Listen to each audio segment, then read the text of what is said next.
Please welcome Marvell Chairman and CEO, Matt Murphy.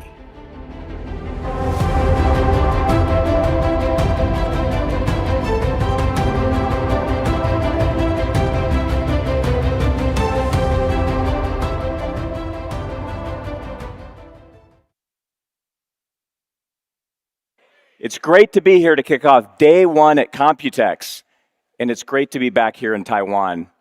You know, the first time I came here was nearly 30 years ago. It was my first business trip to Asia. And I remember back then visiting some of the key technology companies here at the time. Many of them were still young, small companies, emerging companies. And today, those same companies have become the most important technology leaders in the world.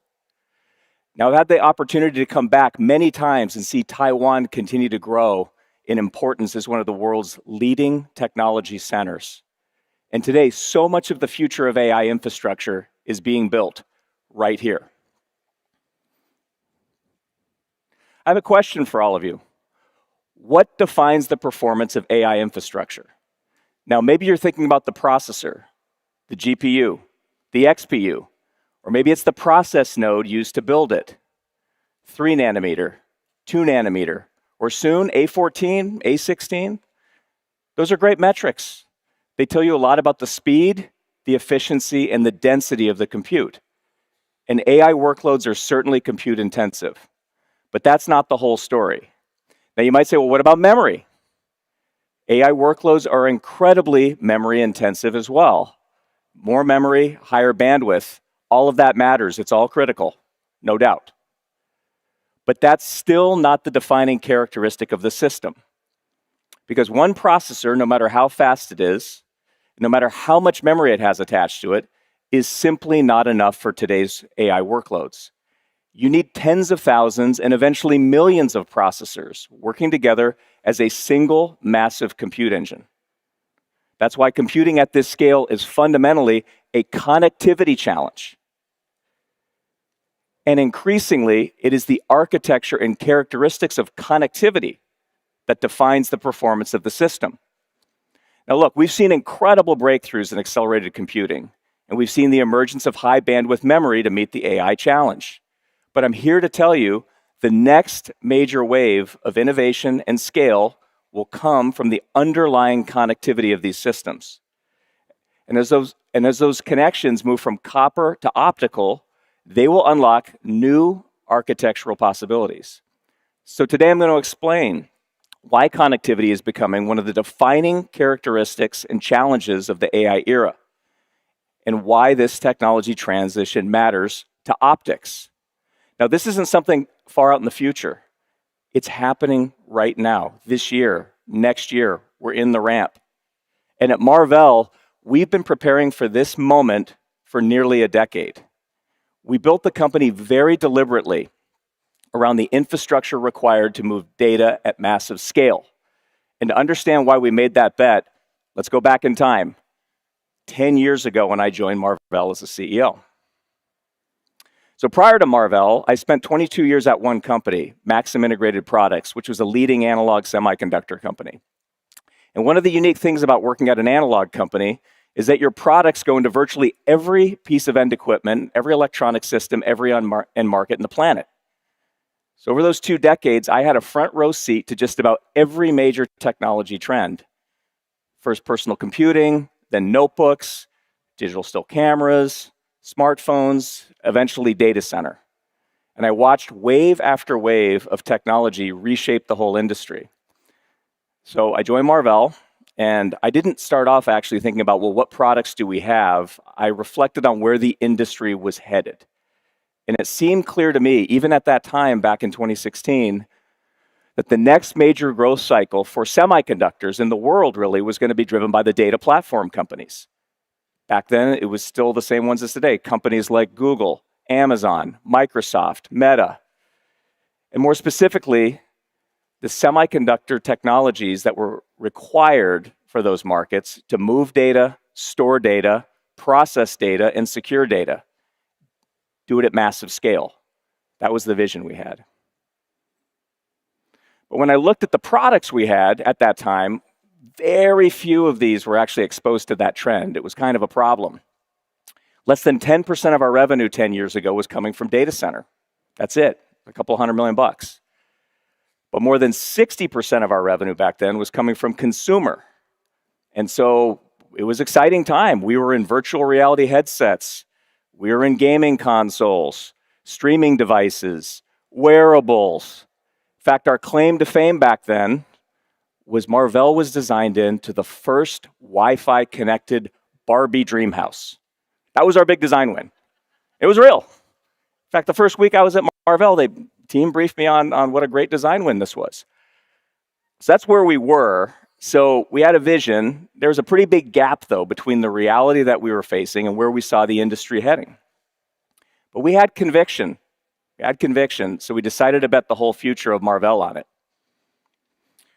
So to do that, we needed a clear vision.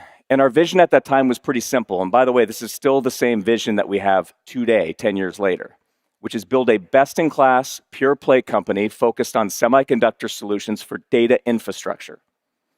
Now, at that time, data infrastructure was not a recognized market category. It was the term that we used to describe the infrastructure that was going to be required to move the world's data, store the world's data, process the world's data, and secure it. But like I said, we were not in that business yet. And frankly, we didn't even have a lot to work with as we went after it. We had some. So my team and I came to a conclusion, which is that we would need to build these capabilities internally, and others we would need to build through strategic M&A. And we had to get focused, because when you're transforming, it's not just deciding about what you're going to do, it's equally important to decide what you are not going to do. So with that strategy in place, we got to work. We began systematically building Marvell around that vision. And it wasn't just one move. There was a series of deliberate choices. We looked for the premium assets in the markets that mattered the most, the best companies, best technologies, the best teams with the strongest market positions. Now, we first started by divesting businesses that weren't aligned with our strategy. You can see some of those there. Then very quickly, we acquired Cavium to strengthen our compute and networking capabilities. That was back in 2018. 2019, we divested our Wi-Fi business. Again, we were focusing. But we acquired Avera to establish our custom silicon business, and then Aquantia to bolster our connectivity portfolio. In 2021, we followed all that up by acquiring Inphi for $10 billion. It was our largest acquisition to date, and we got world-class data center connectivity technology into the company through that. And we acquired Innovium the same year, adding high-end data center switching capability to the portfolio. So then we took a break. We took a few years to digest and focused on unifying and building out our whole technology platform to address the data infrastructure opportunity. But over the last 12 months, we fired up the M&A engine again. We divested our automotive Ethernet business, again, power of focus, and acquired Celestial AI for its photonic fabric technology and XConn for scale-up switching. So if you add it all up, over the last decade, we've invested roughly $22.5 billion through acquisitions. We spent $18 billion organically inside of Marvell to develop the platform, and then we divested approximately $4.5 billion worth of assets. So all in, we've invested roughly $36 billion investing in this platform.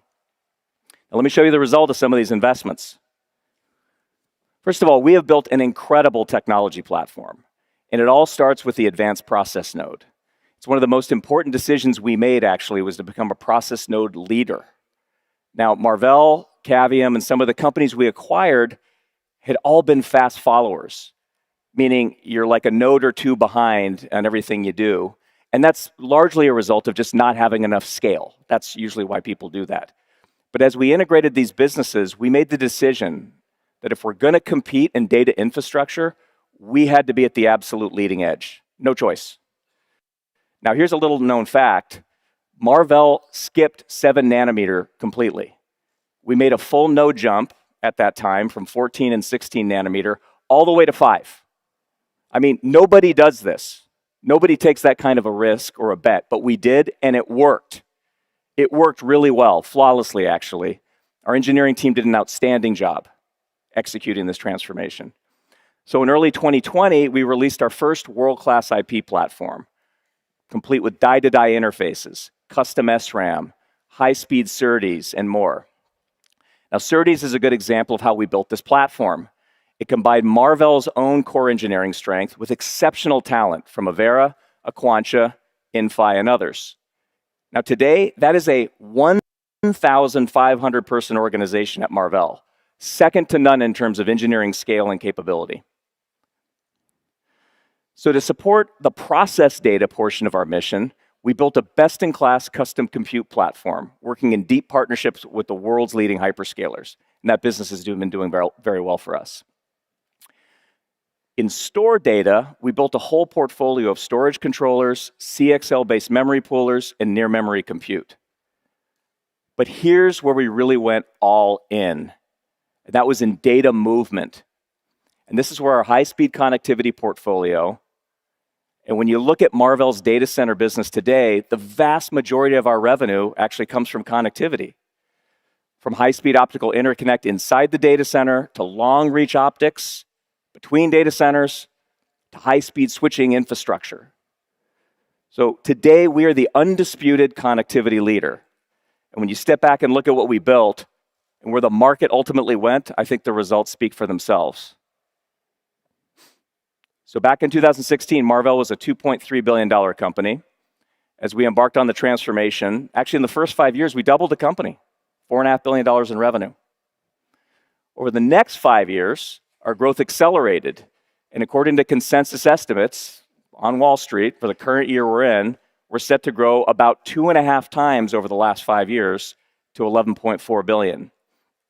But in the recent couple of years, if you actually drill down, Marvell has been growing like 40% a year. So the growth rate is actually accelerating in the last few years. So at this point, Marvell is off to the races, okay? And based on the outlook that we shared in our earnings call last week, consensus estimates have come up and they expect us now to deliver $16.4 billion in revenue next year. So as I said earlier, when we started this journey, data center represented less than 10% of our revenue, and we bet the farm on it. Last quarter, it was over 75% of our revenue and growing very rapidly. So this is a very different company than we used to be, and the thesis is largely played out. But we're still in the early innings of this infrastructure build-out. The next phase is all in front of us. It'll have a different set of requirements, and that brings us back to connectivity. So for the past several years, as AI has created new demands on the infrastructure, we've seen the industry solve one major bottleneck after another. And first it was compute. The industry needed dramatically more compute to enable modern AI. And NVIDIA did an incredible job leading that revolution, and along the way became the world's first $5 trillion market cap company. Congratulations to Jensen and his whole team that's here. It's just a phenomenal result.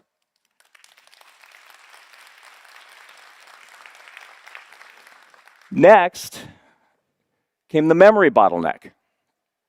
Larger models required enormous amounts of memory and bandwidth, and the memory companies are scaling aggressively now to meet that demand. And just recently, we've seen 3 new $1 trillion market cap companies emerge in that market. But the bottleneck is shifting again. Now it's connectivity that will define the limits of the infrastructure, just like with compute and memory. The industry will rally to meet this challenge. Now, this isn't just me saying this. This is what we're hearing from our largest customers. The world's largest hyperscalers are now reimagining their entire network architectures. They recognize that scaling AI infrastructure is now, first and foremost, a connectivity challenge. As reasoning models, mixture of experts architectures, agentic AI, it all continues to evolve, more data has to move across the infrastructure, demanding higher bandwidth and lower latency. And as workloads no longer fit within one data center, guess what? They need to build larger data centers or full campuses full of data centers and all the high-speed connectivity between them. Thus, the connectivity becomes a critical enabler of scaling compute. And increasingly, our customers recognize that optics is the way forward. And they're looking to leaders like Marvell to help them build larger, faster networks and at scale. So when you look across the semiconductor industry at the leading companies supporting this infrastructure build out, it becomes clear each of us is focused on a different part of the infrastructure. And that shows up in the revenue mix. Some of the companies are compute first. It means the vast majority of their revenue is tied to compute, with some of it tied to connectivity, but most of it's compute. And it's obviously a critical part of the stack, and that's why we have several trillion-dollar plus companies in this group. Then you have the companies focused on memory, and again, all trillion-dollar market cap companies at this point. It's unbelievable. And then you have Marvell. We're different. We're unique. Today, the vast majority of our revenue actually comes from connectivity. So we built this company around data movement. And today, the vast majority of our revenue comes actually from connectivity. Now, this spans a broad range of technologies. And even the portion of our revenue that's from compute, which you can see, is fundamentally because customers embed our connectivity in their compute engines. So this gives us a unique position and perspective on these technology transitions that are happening. And it creates a very different relationship that we can have with the rest of the ecosystem. We partner deeply with the compute companies. We partner deeply with the memory companies. These are very strategic relationships. And in many ways, we are the Switzerland of the industry, and we work with everybody. Now, one of the best examples of the role that Marvell plays in this ecosystem is the recently announced strategic partnership and expansion with NVIDIA. And as part of this announcement that we made a few months back, NVIDIA invested $2 billion into Marvell. And we're expanding our partnership now across multiple dimensions, including optics, photonics, NVLink Fusion. And I'm thrilled to announce that Jensen himself is here today. He's going to join me on stage. We're going to spend a few minutes chatting about the partnership, and we're going to see where AI infrastructure goes from here. So with that, let me please welcome to the stage Jensen Huang.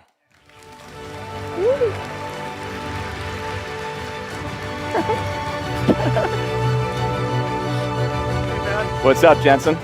How you doing? Boy, that's a huge stage. Good I to had run a long ways. Are you out of breath? You okay? I know. Let's fire up.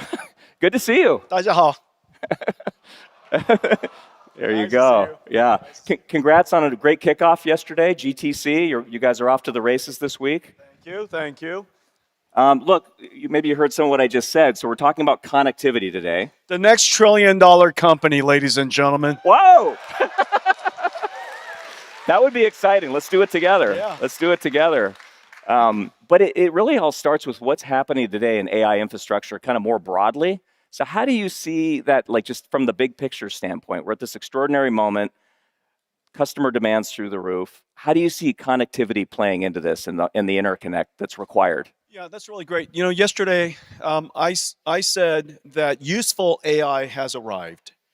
It's the reason why your demand is going through the roof. It's the reason why my demand's going through the roof. Yeah. And this new computing pattern that makes it possible is called agents. And these agents has a particular computing platform, a computing pattern that is disaggregated and distributed. Mm-hmm. When you take a computing problem and you disaggregate it into a lot of parts and you distribute it across the entire data center, what's necessary is connectivity. That's the reason why Matt's doing so well. That's the reason why Marvell is so essential. We've distributed and disaggregated computing so that it runs across these enormous clusters so that we could get, we're aggregating the total compute, the total memory, the total bandwidth that we have. And what makes it possible is connectivity. Yeah, we're seeing it. And then as That's you think why about, they're going to be the next trillion-dollar company. we got a little work to do, but we're on our way. We're on our way. Thank you, Jensen. Well, let's talk about scale. I mean, we used to talk about tens of GPUs and CPUs and XPUs connected, now thousands, now maybe millions at some point. So as you scale the compute and you scale the connectivity, I think we talked about things like agents, but how do you think about that, across data centers, within data centers? How do you think about connectivity at large playing that role? And what kinds of technologies do you think are important there? Well, at the foundation of it, the agent computing pattern requires an orchestration system that allows the large language models, the computing, to be able to think and reason and come up with plans. But it also has to use tools and browse the internet, access memory, access long-term memory, deal with short-term working memory. All of that requires a lot of connectivity. But it's also the case, and if you look at the way we introduced Vera Rubin, Hopper was designed for training. Yeah. Grace Blackwell introduced NVLink 72, our first scale-up fabric. It introduced the idea of extremely fast inference for MOE models that are very large, mixture of expert models that are extremely large. And so Grace Blackwell was for inference. Vera Rubin is to run agents, which is the reason why the Vera Rubin system includes, of course, the Vera Rubin thinking AI, but it also includes Vera CPUs for orchestration. It includes Vera CX for storage acceleration, for managing long-term memory. And the way that I think about these systems, sometimes maybe the CSP wants to design their own custom chip. And between us, we also partner together on NVLink Fusion, which makes it possible for you to use the same system architecture and with Vera Rubin inside, some of your semi-custom chips, a lot of your interconnect, silicon photonics and optics and technology such, and we can create essentially a disaggregated, distributed, and heterogeneous data center. And so that's the big idea. Yeah. And yet their system architecture is identical. Their networking technology can leverage a lot of NVIDIA stack. The CPU could be Vera, and yet it can leverage a lot of your stack. So NVLink Fusion is about taking NVIDIA's technology and our platforms, Marvell's technologies and we fuse it. That's why it's called Fusion. Yeah. No, I think about the partnership, and we've been working together a long time. I think memorializing it with the investment, which we really appreciate, I think it's been huge for us. We're honored to have it. Who doesn't love making money? It's nice to give. It's done well since you invested. Boy. So, when Jensen invests, I love just follow getting him. rich. Just follow him.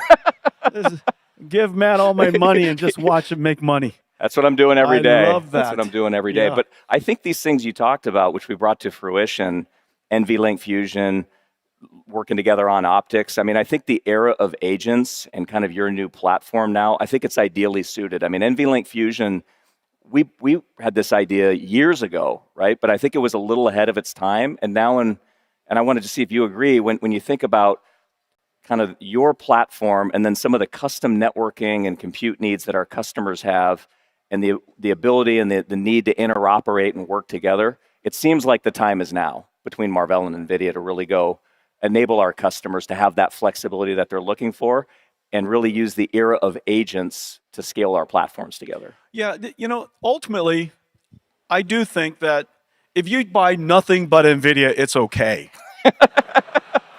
Okay? I mean, if you absolutely must design your own ASICs, we're still happy having NVIDIA be inside that data center.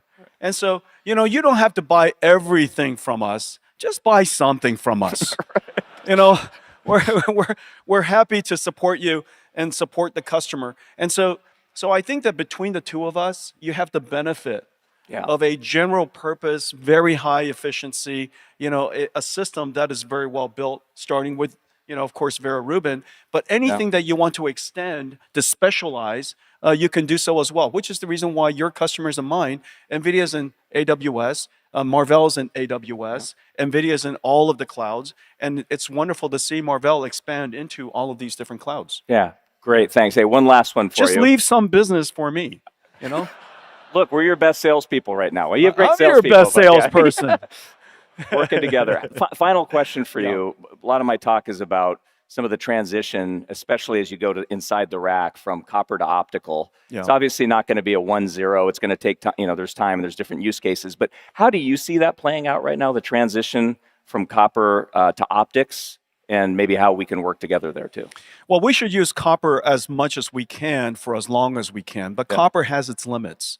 Copper has its limits with bandwidth and also with distance. And so ultimately, the right strategy is to scale up with copper as long as you can. After that, you scale up further with optics, and you scale out with optics, and you scale across with optics.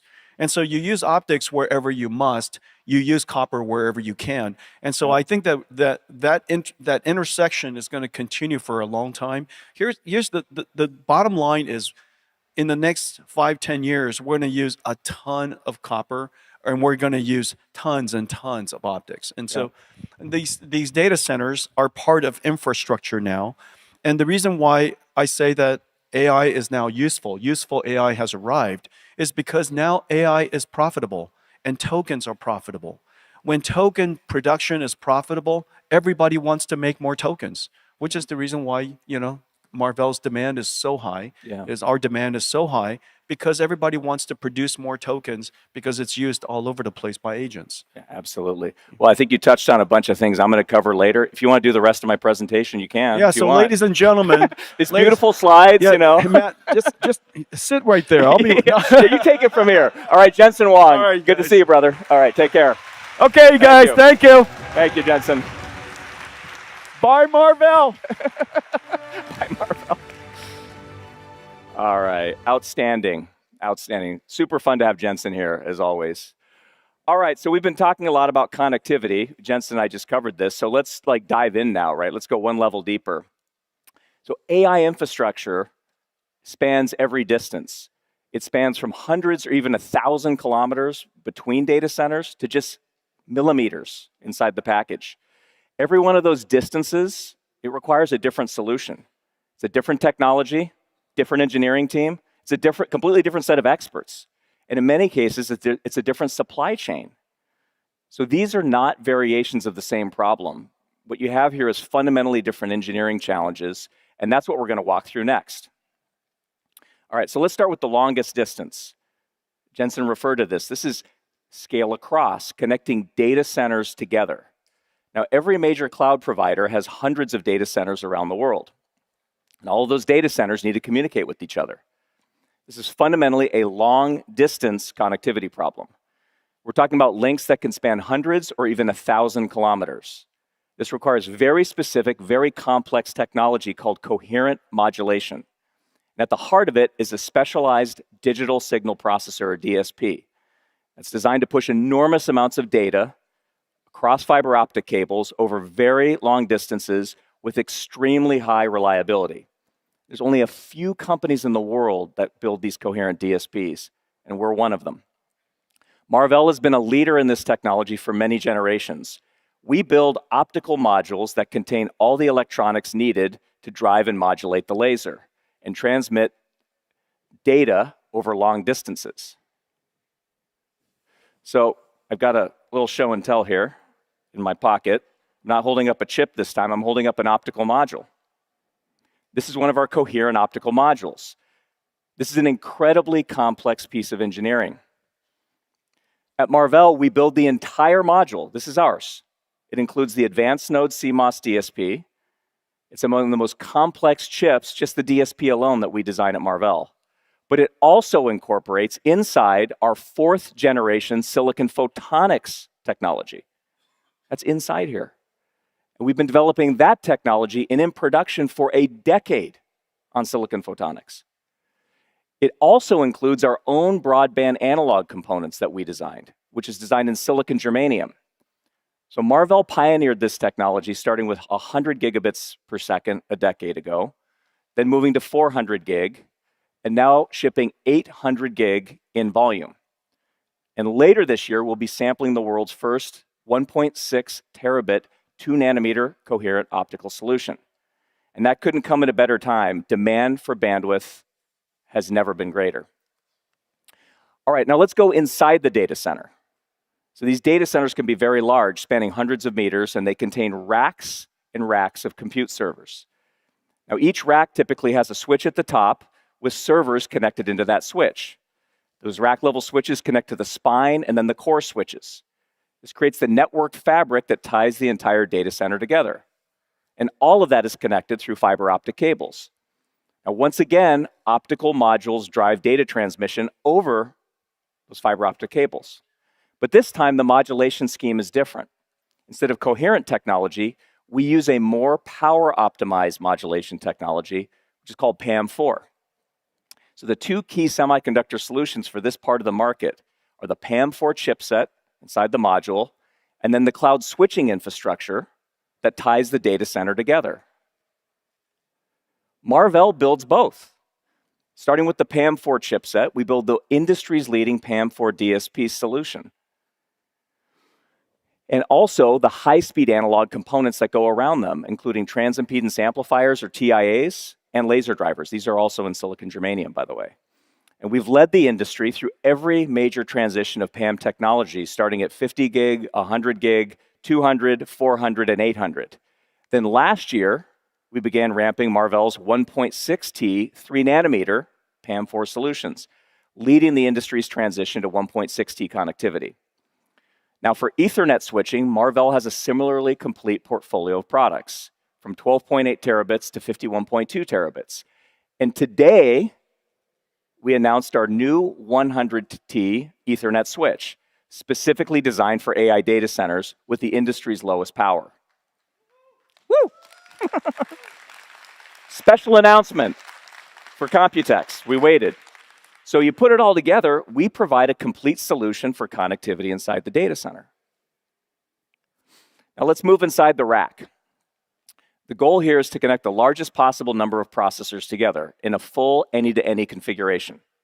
In other words, every processor can communicate directly with every other processor. And Jensen talked about this. The first company to bring this architecture to market was NVIDIA with NVL72, named for the 72 GPUs connected together inside a single rack. And this required a completely different approach to connectivity. It was a different class of switch and the ability to drive very high-speed signals over copper backplanes inside the rack. So today, this is not the domain of optics. This is the domain of copper. And the core differentiator here is the electrical SerDes technology, not the optical. Now, Marvell also has leading electrical SerDes at 200 gigabits per second today. And we've demonstrated already over the last couple of years, 400 gigabits per second for the future. So we're building this SerDes technology into our customers' custom silicon and their XPUs, and also into our own scale-up switches. All right, now let's go all the way inside the package. Here we're not talking about meters anymore, we're talking about millimeters.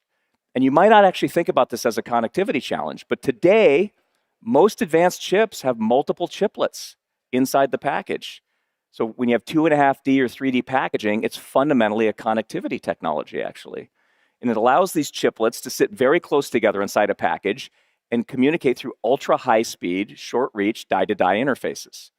Now, Marvell has leading die-to-die SerDes and leading capability in advanced packaging, allowing our customers to build some of the most complex, unique multi-die chips in the industry. So as you can see, connectivity for AI data centers requires a very broad portfolio of technologies. Each distance requires a very different solution.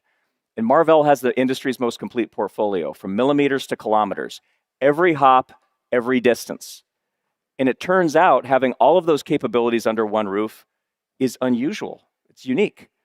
When we go and compete, normally there's a different set of companies that we compete against in each one of these categories across these different distances. But this is what makes us unique. We're the one-stop shop. We're the leader across the entire connectivity stack. And that brings us to the next major challenge facing the industry.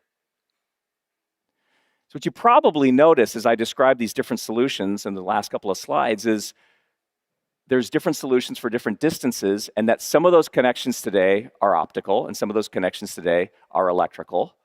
And it's actually defined by distance. And so the connections on the left side of this chart are optical today.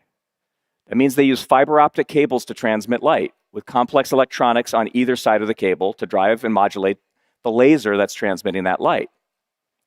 The connections on the right side of this are electrical. So they use copper cables or just copper traces that are printed on the circuit board, or even microscopic copper routing inside the package. So the common theme here is copper. And in the middle, you see the wall, the copper wall. And the wall is defined by the longest distance you can transmit a signal over copper. So before you have to move to an optical connection. So this is an important distinction because copper is simple and it's low cost. And as Jensen said, you want to use it for as long as you can. It's very practical. But optics is more complicated. It requires lasers, photonics, complex electronics. So it's a bigger lift, but it's going to be needed. And the copper wall, what I'm here to tell you today, is it's about to move. It's going to move again, and it's going to take over the rack itself. So this is creating an explosion in demand for the optical industry. And incredibly complex engineering challenges are coming and along the way. So why is this happening? So it's not just somebody's preference to go do this. This is physics. The distance a signal can travel over a copper cable is inversely proportional to the bandwidth. So every time you double the bandwidth, you have to cut the distance in half. Today, the highest speed production systems in the world run at 200 gigabits per second per lane, just to give you an example. So at that bandwidth, the cable length is limited to roughly 2.5 meters. Now, by comparison, systems running at 100 gig could use about 5-meter cables. And the height of the rack is about 2 meters. So once you account for all the routing inside the rack, 2.5 meters is right at the limit. So when we move to 400 gig, we can no longer fully connect the rack with copper. So the wall is moving, and it's moving now. And going forward, even the connections within the rack will become optical, and the whole industry knows this is coming. So we've been preparing for this moment, not just Marvell, but the industry. And you see this in Taiwan, by the way, in the supply chain and the ramp up that's happening. The ramifications for this are actually enormous because each time the wall moves one step to the right, the number of connections that you have goes up by at least an order of magnitude. So it's creating this explosion in demand, as I mentioned, and the optical supply chain needs to scale up massively and be ready. But we've seen this movie before, okay? I mean, 20 years ago, and I remember this, when state-of-the-art was 10 gigabits per second inside the data center. It was 10 gig. And we used copper cables all across the data center. Optics back then was reserved for just very, very long distances. It was essentially like a telecom technology, but when the wall moved, the optics industry actually rose to the challenge. And today, all the hyperscale data centers in the world, they're all optically connected. And as we saw in that transition, it did require new solutions. You couldn't use the same power-hungry kind of telecom approach, which is where PAM4 came in. It was optimized for power, density, and reach, and requirements specifically tuned to inside the data center. And Marvell was one of the key innovators there. So we're about to see the same wave of innovation needed as optics moves inside the rack. And that's with a technology called co-packaged optics, or CPO.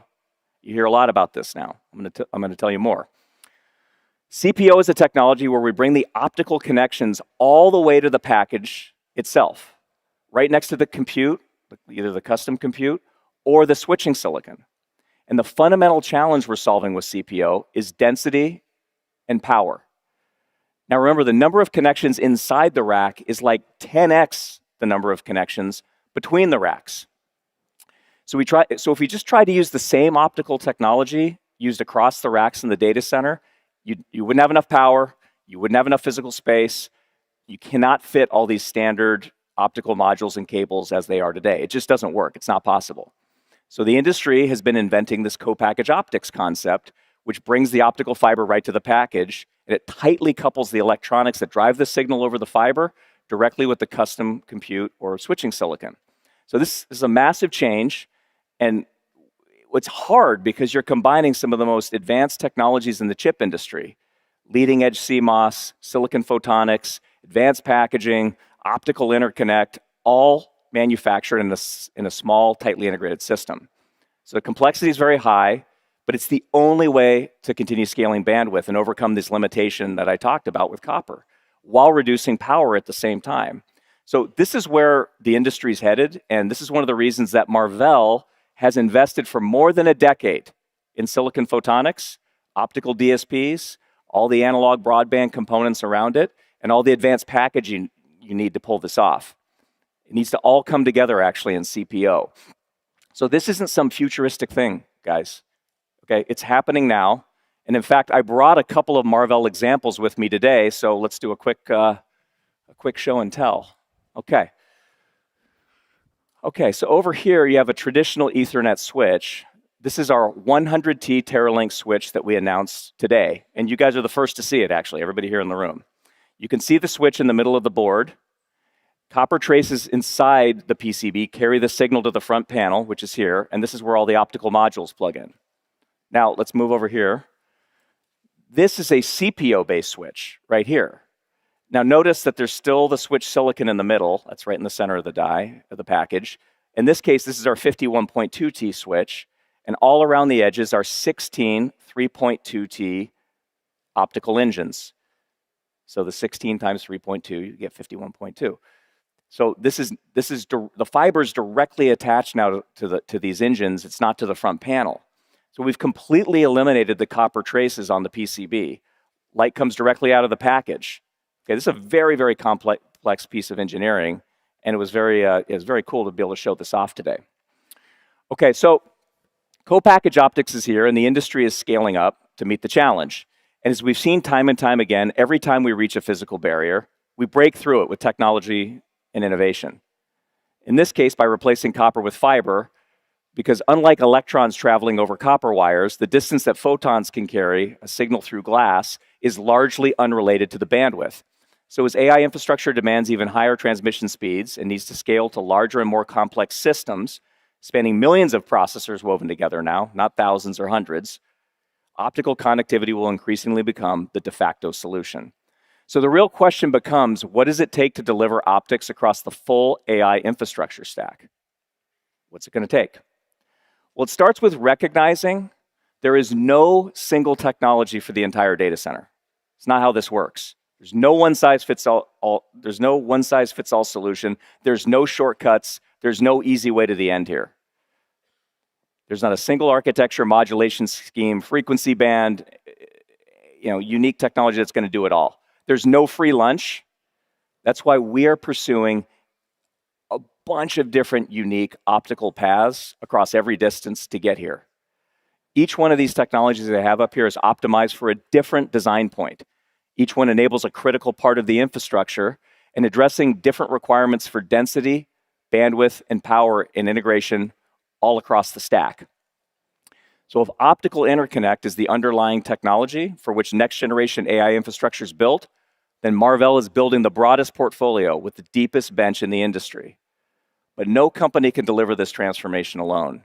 And as Jensen talked about earlier, right, it takes an ecosystem to get here.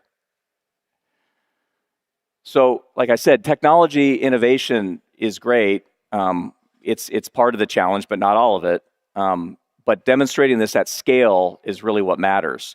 And at this point, if you're just operating on a PowerPoint or a demo, a POC, a press release, it's not going to get you there. Customers need solutions now that are ready, they're reliable, they need to be manufacturable and be ready to deploy at scale.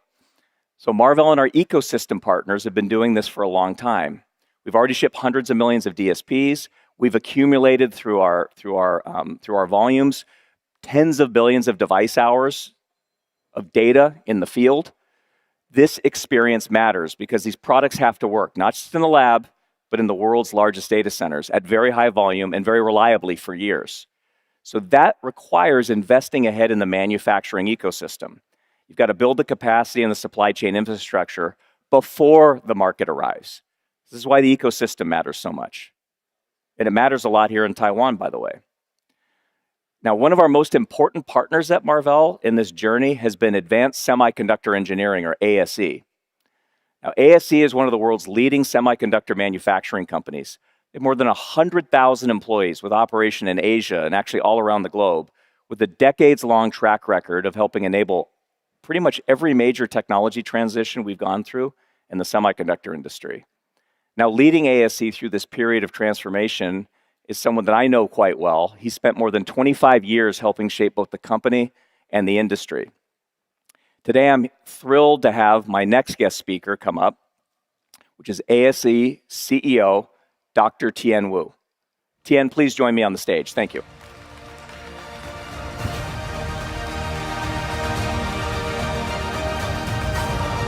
Hey.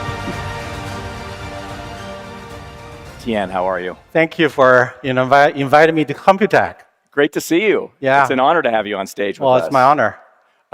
Look, you've we've been working together a long Yeah. time. And, when I became the CEO, we had a set of ambitions. We talked to a lot of our suppliers. I've known you even before I was the Marvell CEO, when I was an executive back at Maxim, and we worked together there. But part of what, and maybe explain to the audience too, that sometimes people don't realize is that as a key supplier into this ecosystem, you have to make bets, right? You got to make bets on the companies you work with. You got to make bets on who you think is going to be successful. And we really appreciate that ASE bet on Marvell very early. And we've seen great success actually based on that. But I'm just curious if you could share your perspective maybe on where Marvell was, what your thought process is, and then where are we today in our journey together? So it'd be great to hear from you, Tien. Thank you. I think the best way to describe this is a gradual process. The first decision was not difficult. Marvell, fabulous company, has a very good reputation, has gone through a lot of transition. So the track record of Marvell has already been there. The product set was a little bit obsolete at the time when you joined. So the first one is the business model needs to be aligned. Taiwan, ASE, is in the manufacturing sector. So we're looking for bet, not only on betting on your success, we're also betting on somebody who can provide the insight for the next generation architecture and also the technology requirement. As you know, the Taiwan company invest infrastructure and capex 10 years ahead of time. Big bet. We're only counting on whatever capacity we put it in will be needed and will be utilized. Right. That's how we make money. Right. So betting on company that we believe will give us very good insight well into the future becomes very important. So that's how the decision was made at the very beginning. And for the last 10 years, I'm just really happy. Everything that we talk about it was a dream 10 years ago. It was a dream. And today, we are going to ship it. And you just mentioned that you're going to have 40% growth for the next few years.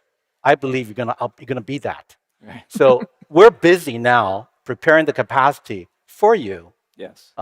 We also appreciate that over the last 10 years, we have gone through a lot of strategic discussion, right? You make commitment to us, we make investment for you, and over time, we're going to produce more of your parts. I think that's the really a short story for how that decision was come. Yeah, no, it's been a great story. Maybe one more for you. The ecosystem here in Taiwan is so unique. And like you said, it takes like a decade of investment before you really can see the return. And there's just such a power that's happening here. How do you describe it to people here? And also there's a lot of people around the world watching. And then what makes it possible here? Why is it unique? And then what also makes it difficult to replicate this in the rest of the world? And Okay. but at the same time, there's globalization. So how do we think about those dynamics? I think that'd be an interesting one. I think the reason why you're asking the question is there's a lot of competing forces and also uncertainty across the world. So I think my belief is any business needs to have vision as well as long-term alignment on value. So in the business model, the whole Taiwan sector is built on capacity utilization and also innovation and technology investment way ahead of the curve. That's what Taiwan's value. So with the fabulous company or with specific IDM company, that business model aligns. Beneath that will be the economy of scale. Taiwan accumulated 40 years based on the PC transition to the wireless, to the mobile computing, to the data center. Now we're into HPC. So that 40 years of experience accumulated 350,000 semiconductor employees, also accumulated 1.1 million high-tech employees, and many of them are here. That experience becomes extremely valuable combined with the economy of scale as well as the cluster efficiencies. So when you think about the workforce with years of experience behind it, when you think about the cluster efficiency, when you think about the capacity, economy of scale, we already put it in. But one more thing, I think Taiwan, good or bad, we had fewer choices than the other region like United States. So most of the engineers, when they come out, they have few choices to make. Semiconductor IT industry becomes a attractive choices in Taiwan, not necessarily in the other region. So with all of this combined, I think this ecosystem is very, very difficult to replicate. It is not impossible, but will take years. Right. Great. Well, thank you so much. Okay. I Well, thank appreciate you. the partnership so much. Appreciate it. Thank you. We're off to the races, Tian. Thank you. Tian Wu. Thank you.